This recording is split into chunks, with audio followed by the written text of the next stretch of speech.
Gestión previsional de la tesorería. Esta lección está basada en el capítulo número 3 del libro Cash Management, Guía Práctica para una Gestión de Tesorería Eficiente, de López y Buján. La planificación es un proceso mediante el cual se establecen un marco y unas líneas de actuación que conduzcan a la consecución de los objetivos preestablecidos por la empresa y expresivos de los deseos de los propietarios de la misma. Previo al comienzo del proceso de planificación, es necesario definir cuáles son las características de actuación de la empresa, es decir, cuáles son los rasgos que permiten diferenciar la personalidad de la empresa en el mercado. A estos rasgos característicos se les denomina políticas. Dicho de otra forma, la primera necesidad de una organización es saber lo que es, dónde está, cuál es su misión y a dónde quiere llegar. De una forma sintética, podríamos establecer las diferentes etapas que componen el proceso de planificación. Número 1. La formulación de objetivos y subobjetivos. Número 2. El estudio del escenario interno y externo de la empresa en el horizonte del plan. Número 3. El estudio de alternativas. Número 4. La evaluación de tales alternativas ante los objetivos propuestos. Número 5. La elección de la alternativa más idónea. Número de presupuestos. Las 5 primeras etapas componen el llamado diseño de la estrategia, mientras que las 2 restantes conforman su implantación. En este proceso entendemos por plan de la empresa a la expresión cualitativa de la estrategia empresarial y por presupuesto a la expresión cuantitativa del plan. El plan financiero, como instrumento de planificación financiera, distingue 2 niveles de actuación en función del tipo de ciclo temporal referido. Si nos referimos al ciclo largo o de renovación del inmovilizado, un primer nivel de actuación contendrá el plan a largo plazo, que en términos numéricos vendrá expresado en el denominado presupuesto de capital. Si nos referimos al ciclo corto, y una vez definida la estructura permanente de la empresa, pasaremos a un nivel segundo de actuación, definido por el plan a corto plazo, que será cuantificado en el denominado presupuesto de explotación. Ambos planes han de ser perfectamente complementarios, definiéndose el segundo en base al primero y desembocando ambos en el denominado presupuesto de tesorería, de importancia obvia en la planificación y gestión empresarial. Una vez formulada y especificada la planificación general de la empresa, dentro de la cual se encuentra la planificación financiera, cuyo instrumento operativo es el denominado plan financiero, el paso siguiente será el de su puesta en marcha. Para que ello conduzca a los resultados apetecidos, el proceso ha de ser controlado periódicamente y con mucho rigor, de forma que en el momento que exista cualquier desviación sobre lo planificado, ésta sea detectada inmediatamente y con la misma celeridad tomar las medidas precisas para que tales desviaciones desaparezcan y la planificación conduzca al objetivo deseado.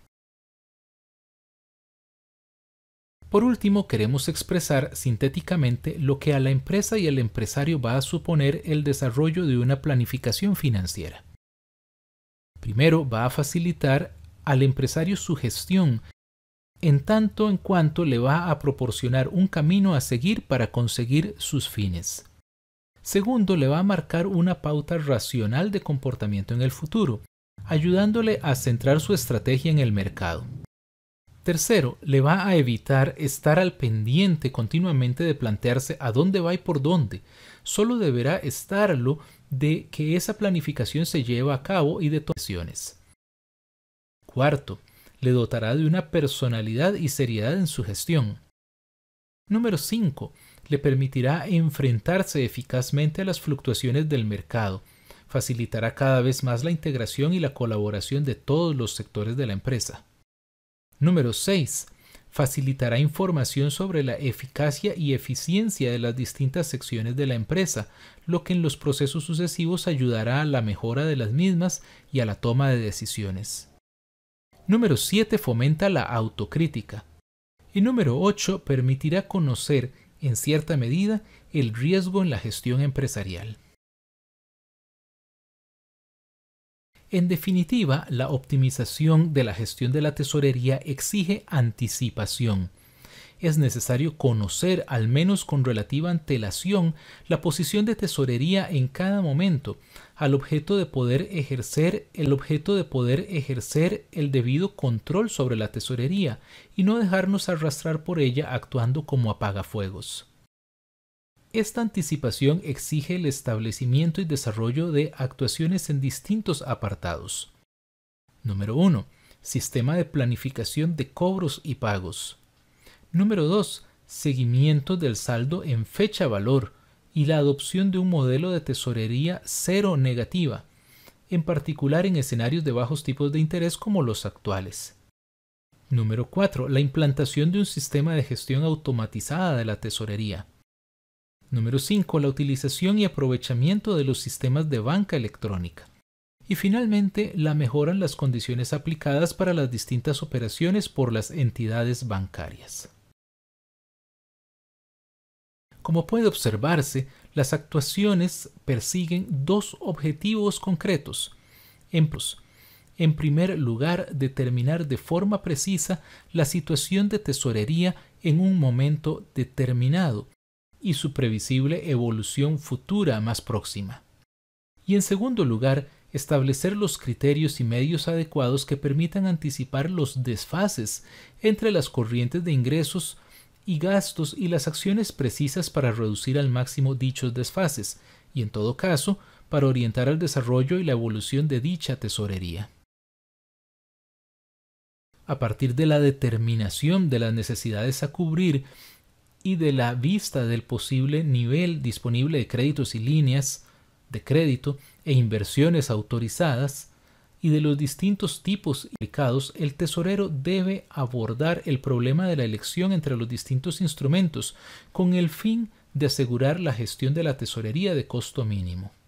Este objetivo se puede conseguir en gran medida por medio de la utilización de los denominados modelos de gestión automática de la liquidez, los cuales, en función del algoritmo del programa utilizado, se limitarán a indicar la oportunidad de una transacción o, por el contrario, indicarán de forma precisa, además de la conveniencia o no de la misma, la composición más interesante de ésta. Hablaremos ahora del presupuesto de tesorería. El presupuesto de tesorería es el instrumento más inmediato que dispone el tesorero para optimizar la gestión de la tesorería. Esto es entonces el plan de tesorería. Este instrumento desarrolla una previsión de los flujos de tesorería diarios en fecha valor sobre un horizonte móvil. La calidad del plan de tesorería está relacionada con el intervalo considerado. Así mejora en general a medida que se acorta la longitud del plazo abarcado y, por contra, a medida que el horizonte se aleja, se incrementa la dificultad de incorporación de las previsiones o la certeza en el cumplimiento de las previsiones incorporadas. La posición ideal será, claro está, conseguir el doble objetivo de precisión y horizonte lo más amplio posible. En la práctica, un adecuado plan de tesorería tratará de contemplar el horizonte bimensual, dividido en dos periodos mensuales, subdivididos a su vez en dos periodos quincenales, con especial implicación en el análisis del periodo quincenal mensual más inmediato y con una reordenación al final de cada quincena.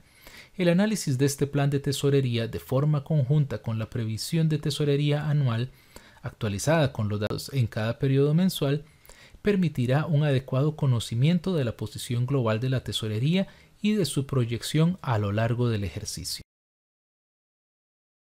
La elaboración del plan de tesorería puede desarrollarse a lo largo de tres fases. Primero tenemos la recogida de información del plan allí donde pueda encontrarse, pues los datos necesarios para elaborar el plan de tesorería se encuentran dispersos por los distintos departamentos de la empresa. Segundo, tenemos el tratamiento de la información para adaptarla a la problemática de la tesorería. La mayoría de las previsiones no corresponden, en general, a la realidad que observa el tesorero. Para aproximarse a ella, deberá someter los datos recogidos a un doble proceso.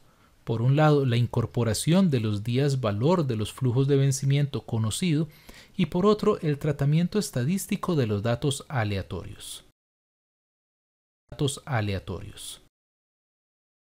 Y la tercera fase corresponde al control de calidad del plan elaborado. Los controles establecidos por el tesorero tienden a determinar los errores cometidos y a analizar sus causas y, si es posible, a su eliminación del sistema de previsión. El objetivo del presupuesto de tesorería es, por tanto, garantizar que en todo momento la empresa dispondrá de efectivo suficiente para hacer frente a retrasos en cobros, a pagos previstos o inesperados, evitando así posibles problemas de liquidez y solvencia, o para aprovechar posibles inversiones especulativas que puedan surgir. Como se puede intuir, la tesorería es fundamental dentro de la gestión empresarial, ya que su mala gestión puede poner en serio riesgo a la empresa. Por lo tanto, es imprescindible realizar una buena presupuestación de la política de tesorería. Es, por lo tanto, el presupuesto.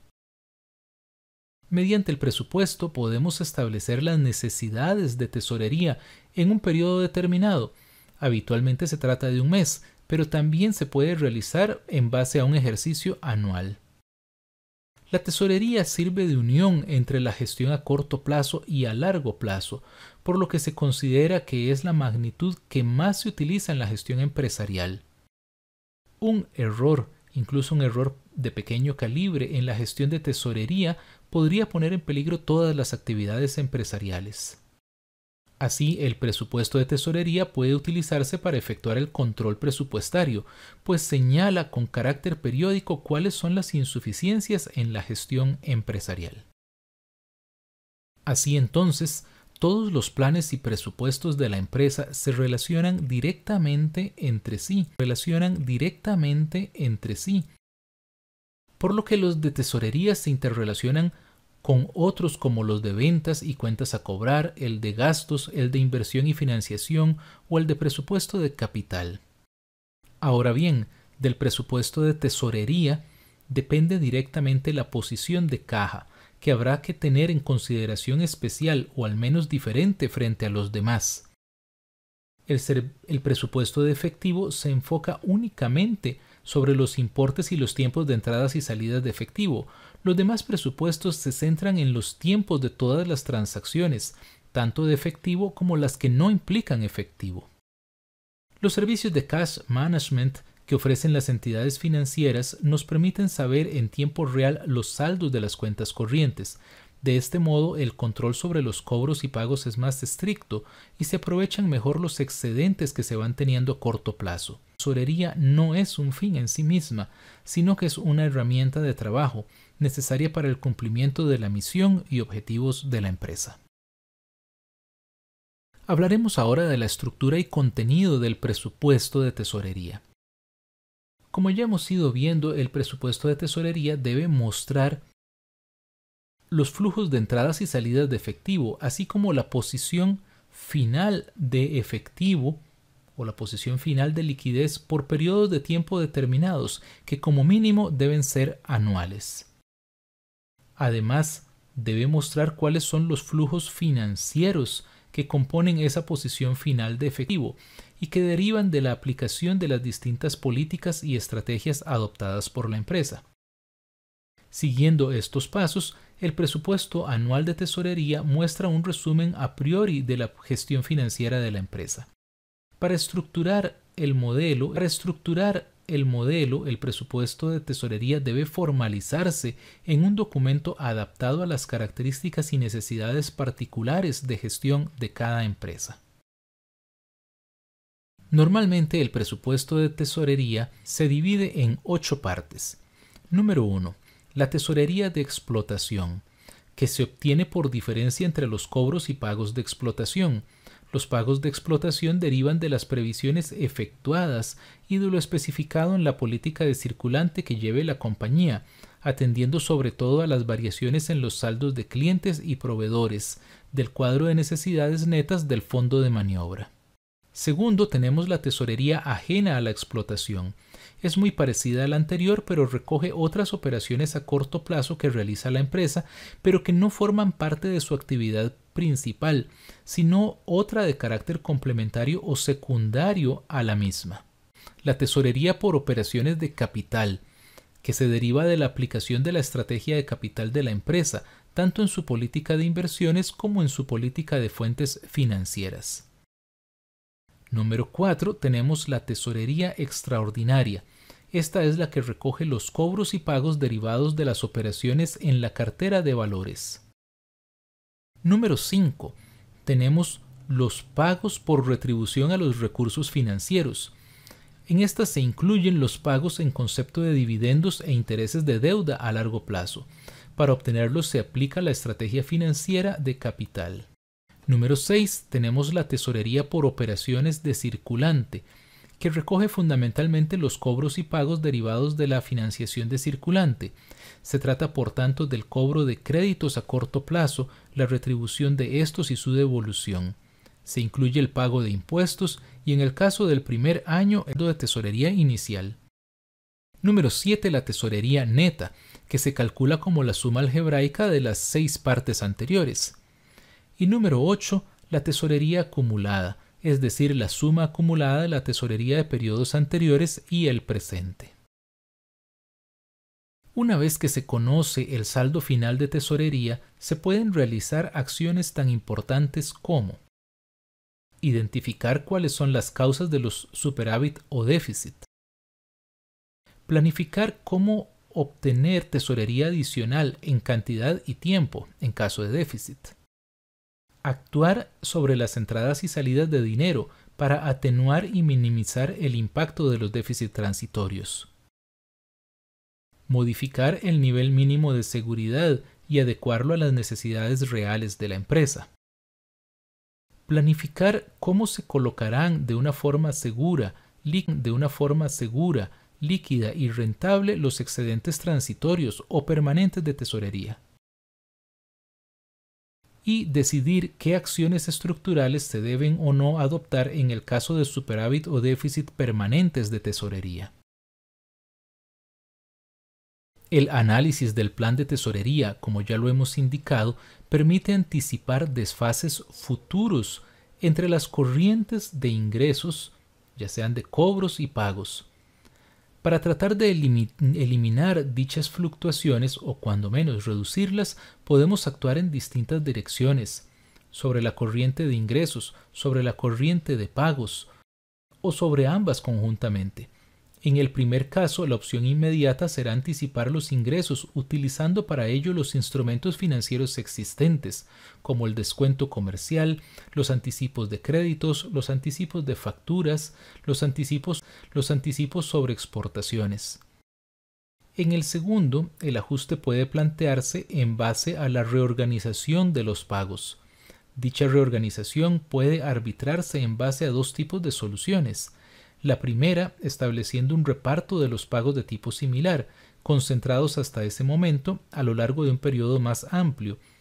Y la segunda, mediante la ordenación de un nuevo equilibrio entre diferentes tipos de pagos. La tercera opción en la práctica es la más utilizada. Trata de acomodar conjuntamente las acciones sobre las corrientes de ingresos y pagos. El plan de tesorería ofrece además al tesorero la posibilidad de desarrollar 2 actividades primarias en la gestión de la liquidez.